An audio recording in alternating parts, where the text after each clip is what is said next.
The moment the ship groaned its last, splitting apart under the force of the waves, my world narrowed to one person.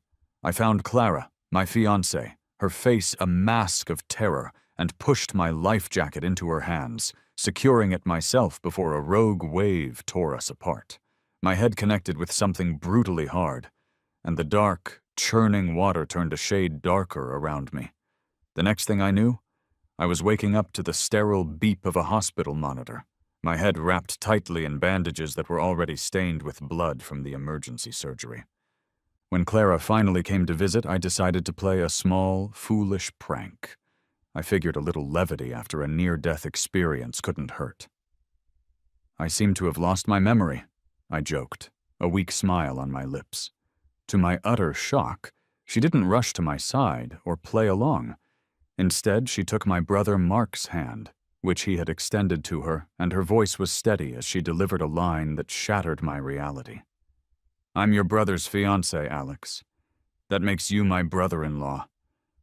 I leaned back against the stiff hospital pillows, the bandage on my head suddenly feeling tight and suffocating.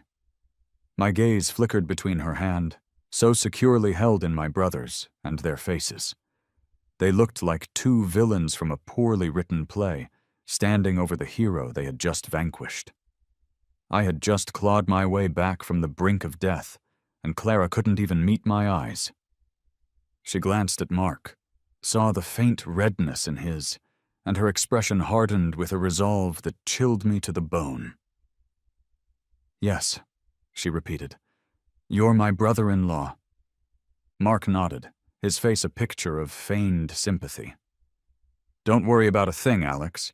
Since you've lost your memory, Clara and I will take good care of you." I was suspended in a state of disbelief. One was my older brother, the person I was supposed to trust implicitly.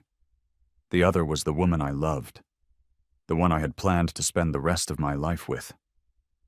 It was supposed to be my hand she was holding, my future she was a part of. My little joke about memory loss had backfired spectacularly, giving her the perfect excuse to discard me and choose Mark. The unspoken connection I saw between them, the shared glance that passed in a fraction of a second, felt like a slow, dull knife twisting in my chest. I couldn't help but wonder when it had started. Even during the years Mark spent abroad, it seemed a part of Clara had never let him go. Growing up, everyone in our town saw Clara and Mark as the golden couple, destined for each other. I harbored a quiet, hopeless crush on her, but as long as my brother was in the picture, I was invisible. Then, Mark decided to chase his dream of being a musician overseas, leaving Clara behind. He craved the unburdened freedom of an artist, and Clara's devoted love was, to him, a cage. After he left, she was devastated. I couldn't bear to see her so broken. So I was always there, offering a shoulder to cry on, a distraction from her sorrow. Sometimes in her grief, she would trace the features of my face, so similar to Mark's, and whisper that she must have been a burden to him. From the moment her family had moved in next door all those years ago, I had been completely captivated by her. I wasn't an idiot. I knew she was using me as a stand-in for my brother. But my love for her was so profound that I willingly walked into that complicated mess, convincing myself that my devotion would eventually win her over. Just as we were finalizing our wedding plans, Mark returned. I felt the immediate shift in Clara's energy, the way her attention was constantly pulled toward him. I had imagined 1,000 different scenarios where she might leave me, but I never conceived of one so cruel.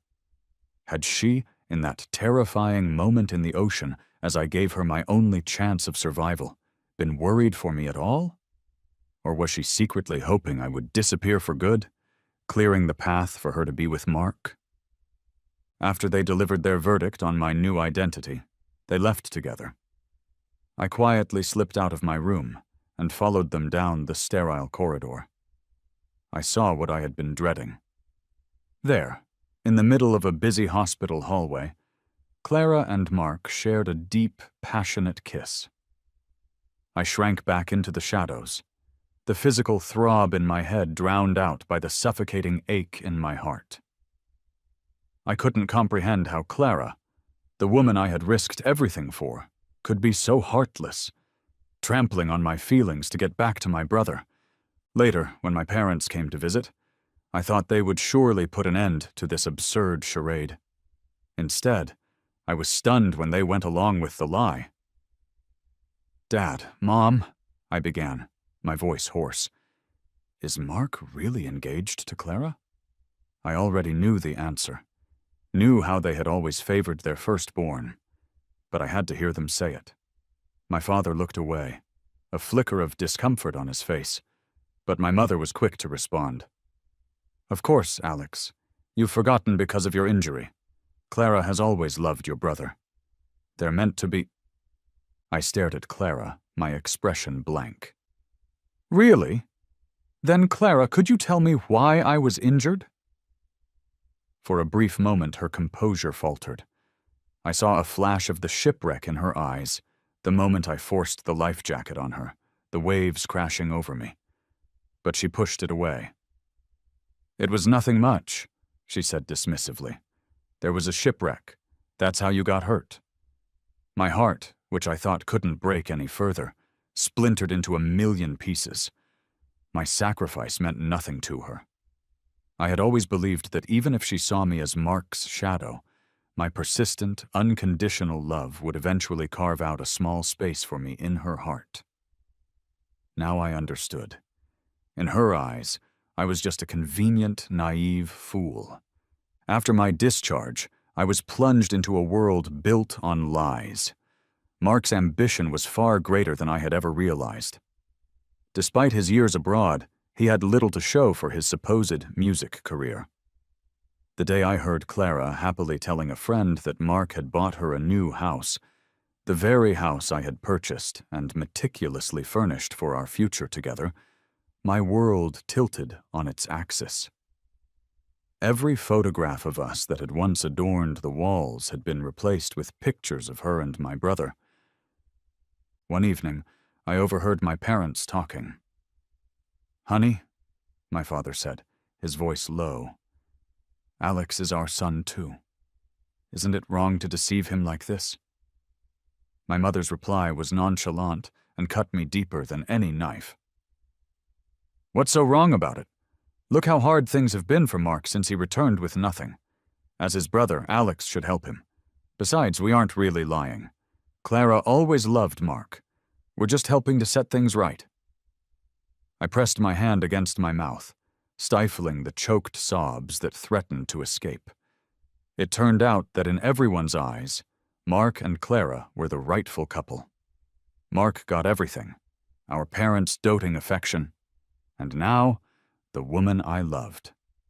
All I ever wanted was a small piece of Clara's heart, but it was a luxury I was never meant to have. The next day, Mark arrived with a container of seafood porridge, claiming he had made it especially for me. I looked at it with cold disdain. He knew perfectly well I've had a severe seafood allergy since childhood. "I won't eat it," I said flatly. Clara, who had come with him, immediately grew defensive. "Alex, can't you stop being so stubborn? Your brother spent all morning making this for you. Don't waste his effort." I looked up at her, a bitter, ironic smile touching my lips. I had been with her for nearly 5 years. I knew all her preferences, her mango allergy, her love for spicy food. I had told her about my seafood allergy countless times, but it was a detail she had never bothered to remember. To her, my well-being was insignificant compared to Mark's feelings. "Yes, Alex, just have some," Mark urged, pushing the bowl closer, his eyes glinting with a smug triumph. "You need your strength to get better." I repeated my refusal, pushing his hand away. He stumbled backward with theatrical flair, and the hot porridge spilled across his leg. He cried out in pain, and Clara immediately flew into a rage, her glare venomous. "How could you be so cruel, Alex? He's your brother." It was one thing to refuse his kindness, but to burn him on purpose? I swear, if anything serious happens to him, I won't let you get away with this. I didn't bother to explain. The whole situation was too ridiculous. You won't let me off? I said. You're right.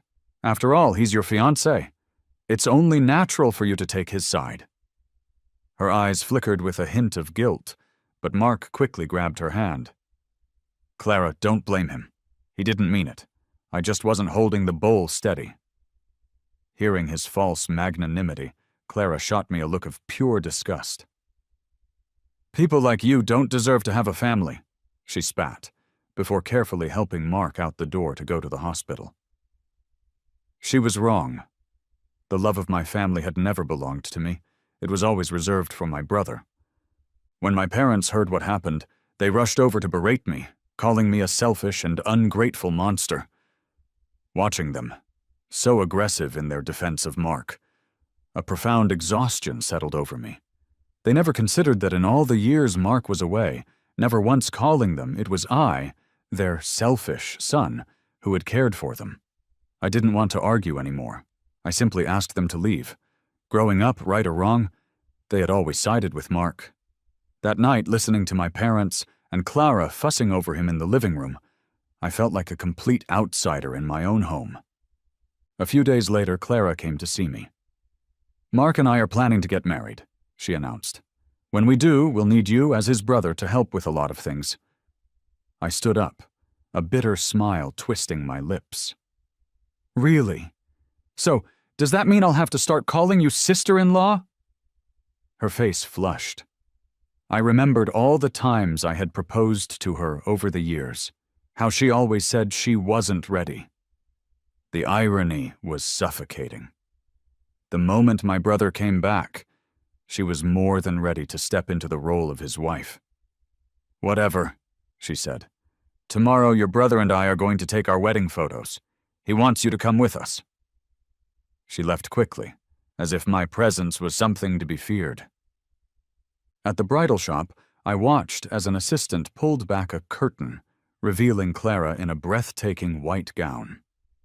For a moment, I forgot to breathe and instinctively started to walk toward her. But Mark was faster. He pulled her into his arms, kissing her possessively. You look amazing, wifey, he murmured. Clara smiled up at him, a genuine, sweet smile I hadn't seen in a long time. You look handsome too, hubby. The words were like a physical blow. She had never called me that. Whenever I had playfully called her wifey, she would get annoyed, telling me not to be so frivolous. Today I finally understood. The word wasn't the problem. It was the person saying it. I turned to leave, but she stopped me. A foolish flicker of hope ignited within me, but then she smiled and handed me a camera. Would you take a picture of me and your brother? She asked, seeing her in that dress, her eyes full of adoration for Mark, made my own eyes sting. I didn't understand. Even if she didn't love me, we had been friends since childhood. How could she treat me with such casual cruelty? It became clear that Mark's plan was to slowly strip me of everything I had, not just my home and my fiancé, but my company as well. My parents absurdly claimed that the business I had built from the ground up was actually established by Mark, and I was merely a manager drawing a salary. To them, Mark was the true genius behind the scenes. Listening to their pathetic lies, a deep sadness washed over me. I might be playing the part of an amnesiac, but I wasn't an idiot. To help their favored son, they would shamelessly rewrite history. I fixed my gaze on Clara, my last hope. Clara, is what they're saying true? Her face was a canvas of hesitation. Your brother is telling the truth, she finally said, her eyes closing for a moment before opening again. At that moment, my world went dark. It felt as if everyone I had ever cared about had abandoned me. I couldn't understand why I hadn't just died in that shipwreck. At least then I wouldn't have to face this brutal reality. The people I loved most had conspired against me, all for Mark's benefit. Fine. In that instant, every last shred of love I had for Clara evaporated. That night, as I stumbled back to my room, Clara knocked on the door, holding a plate of food. "Alex, you should eat something. You're still recovering." I saw the shrimp on the plate and couldn't help but let out a bitter, stinging laugh. "I don't like shrimp." She looked flustered. "I'll have the maid make something else." I stopped her. "Clara, what do you feel for my brother?" She lowered her head, thinking for a moment. "Love, I guess. I just feel like Mark and I are meant to be together." I murmured to myself, "So that's it. Someone who's meant for you leaves no room for anyone else." She didn't hear me clearly. "Get some rest, sis," I said, firmly shutting the door in her face. The next day, my mother had Mark take me to the company to preside over a shareholders' meeting where I was supposed to formally transfer all my shares to him. On the way out, I watched Clara give Mark a long, passionate kiss before she slid into the passenger seat of his car. At the office, with everyone gathered in the boardroom, Mark gave me a pointed look, urging me to begin. I sat at the head of the table and spoke calmly. "I'm sure you all know about my recent accident. This incident has made me realize a few things. I've decided to immediately revoke Clara's position as business director and terminate her employment." Clara's face went white. "Alex, what are you saying? I've worked so hard for this company for years. You can't just fire me." Mark chimed in, confused. "Alex, that's not what we're here for. Weren't you going to transfer the company to me?" A murmur went through the room. Looking at Clara's shocked expression, I felt a profound sense of relief.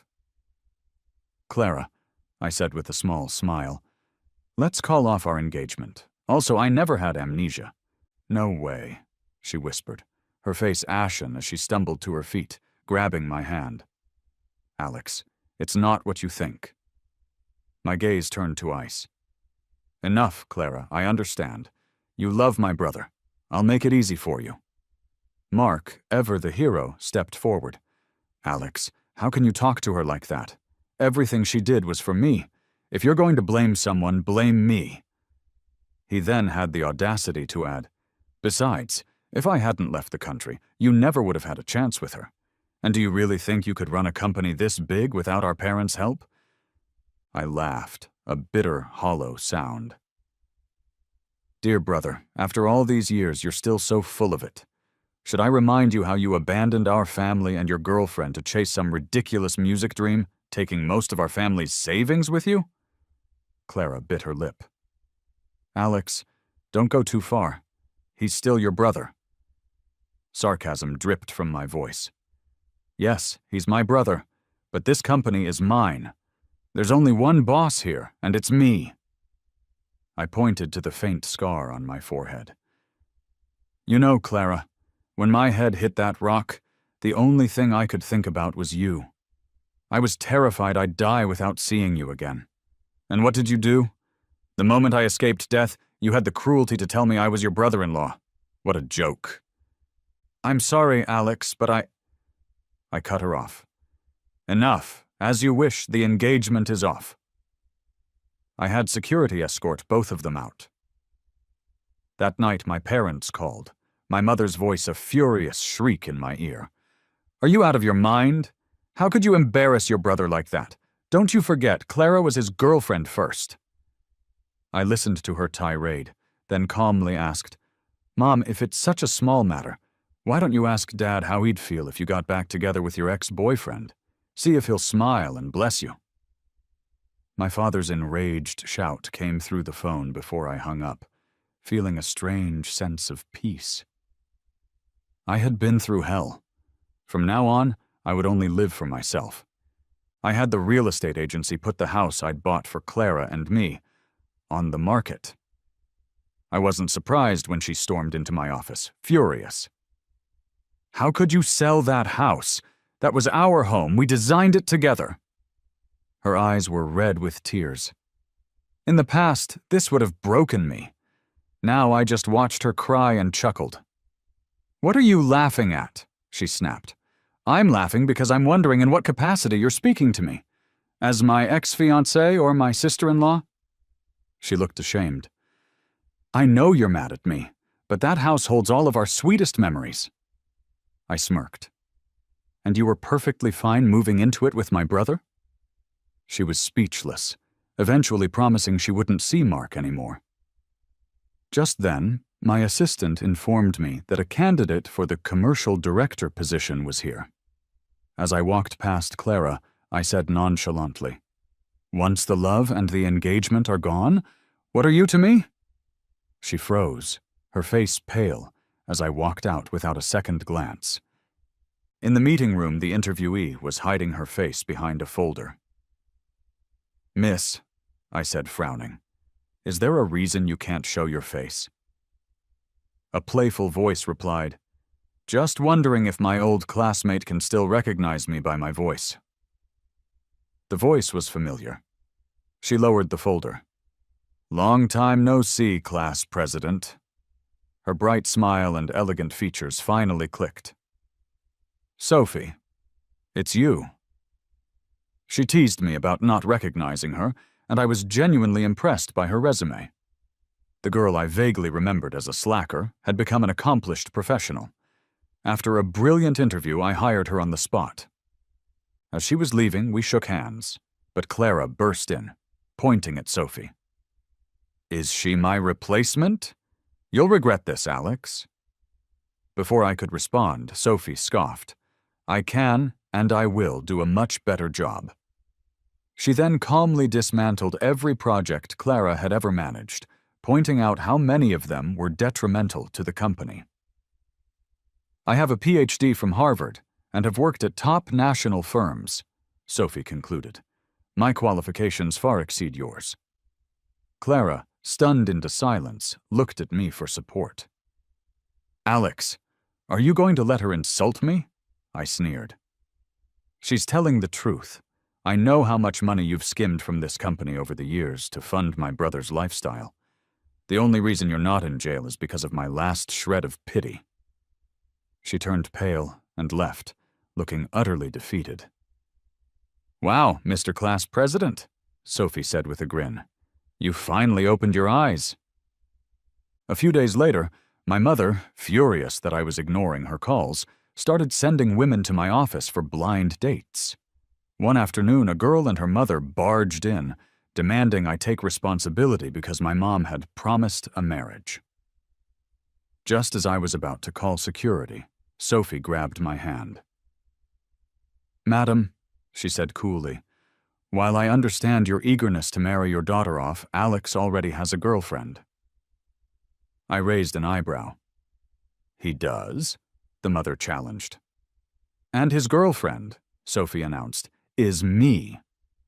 To prove it, she pulled me in by my tie and kissed me. Stunned, I could only watch as the girl and her mother retreated in defeat. Later, over a thank-you dinner, Sophie was earnest. "I like you, Alex." I nearly choked. "What? Why?" Her eyes were serious. "Have you ever heard of the 15-year wait for the migratory bird? I've liked you for 15 years. I was baffled. "Why didn't I know?" Her expression softened with a hint of sadness. "Because back then, your heart and eyes were completely filled with Clara. There was no room for anyone else." She then told me a story I had long forgotten. A night, years ago, when she was being accosted in an alley, and I had intervened, saving her. "It wasn't just gratitude," she insisted. "I truly like you. My biggest regret is not having the courage to fight for you back then. This time I'm giving it my all." The story of our kiss was leaked online, and for some reason I felt no urge to deny it. That night, Clara showed up at my apartment. "Is it true? Is Sophie really your girlfriend?" I found myself nodding. "No!" she cried. "You love me! You can't love someone else!" I was just tired. "I'm not in love with you anymore," I said, pulling away from her grasp. Mark arrived then, and they had a massive argument right on my doorstep. He sent me a text later. "I'm going to beat you." I almost laughed. Mark, always impatient, made a reckless bet with a rival firm to acquire my company, taking out a high-interest loan. I had been watching him. I worked with the other company, setting a trap that led to his complete financial ruin. He had gambled away our parents' retirement savings. Cornered and desperate, he did something I never expected. He kidnapped me, tying me up in an abandoned warehouse. He paced around me, splashing gasoline everywhere. "Do you know how jealous I've always been?" he snarled, his eyes wild. "You were always inferior to me, so why did you get to have a better life? Even Clara fell for you. You have to die." He threw a lit lighter onto the soaked floor, and the world erupted in flames. I struggled against the ropes, my wrists bleeding, but they held fast. Just as I thought it was over, Sophie burst through the smoke-filled entrance. "How did you find me?" I yelled over the roar of the fire. "Forget me, get out." "I'm not leaving you," she screamed back, tears streaming down her face as she fumbled with the knots. "I saw the surveillance footage of you being taken. The police are on their way." I yelled at her again, telling her not to be a fool. "I'm scared of dying," she shouted back, her voice raw with emotion. "But losing you scares me more." Her words struck a chord deep inside me. Just as the flames were about to engulf us, the ropes came loose. We scrambled out of the inferno hand in hand. In that moment, I knew where my heart truly belonged. The police arrested Mark, and despite my parents' desperate pleas, I didn't relent. He was sentenced to 20 years for attempted murder. Once the chaos settled, I proposed to Sophie in front of our entire company. "Thank you, Alex," she whispered, tears in her eyes, "for finally seeing me." I slipped the ring onto her finger. "I should be thanking you," I said. "You gave me the courage to love again." Just then, Clara rushed in, her eyes red and swollen. "Don't marry her, Alex. I regret everything. I was wrong. I've loved you all along. I was just too stupid to see it." I smiled at Sophie, my heart calm, and rose to my feet. I looked at Clara, my voice devoid of emotion. "I'm with the person I love now. Nothing you say matters anymore." A few months later, as Sophie and I stood at the altar exchanging our vows, news came that Clara had jumped into the sea, leaving behind a note saying she was going to find the part of me that once loved her. I felt nothing. I turned to my beautiful bride and continued with our ceremony. Some may call me heartless, but as I watch Sophie sleep peacefully beside me each night, I know I made the right choice. The difference between me and Clara is that I understand the past is the past. I refuse to be trapped by it and miss out on the person I truly love.